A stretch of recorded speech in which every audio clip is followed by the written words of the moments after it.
एक समय की बात है, एक व्यक्ति का विवाह हुए कई वर्ष बीत गए। विवाह के बाद उसकी पत्नी एक बार अपने मायके गई हुई थी।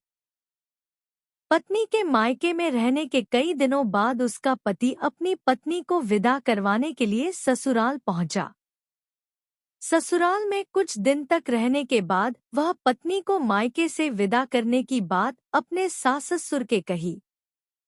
बुधवार का दिन होने के कारण उसके सास-ससुर ने कहा कि इस दिन बेटी ससुराल नहीं जा सकती, इस कारण विदाई नहीं हो सकती है।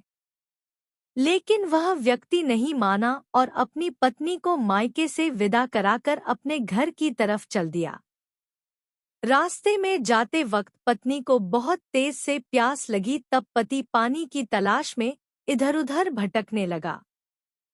काफी देर के बाद जब वह पानी लेकर वापस लौटा तो उसने देखा कि पत्नी के पास उसी की वेशभूषा में कोई अन्य व्यक्ति पत्नी के संग बैठकर बातें करता हुआ दिखाई दिया। दोनों व्यक्ति आपस में लड़ने लगे। पहले व्यक्ति ने गुस्से में दूसरे व्यक्ति से पूछना लगा कि वह कौन और क्यों उसकी पत्नी के साथ बैठकर बातें कर रहा है। फिर आपस में लड़ने लगे। दूसरे व्यक्ति ने कहा कि यह मेरी पत्नी है। दोनों की बीच भयानक लड़ाई होने लगी। तब वहां पर कुछ सिपाही आ गए और स्त्री से उसके असली पति के बारे में पूछने लगे। दोनों व्यक्ति को देखकर स्त्री हैरान हो गई कि कौन मेरा पति है। वह दुविधा में पड़ गई क्योंकि दोनों एक जैसे ही लग रहे थे।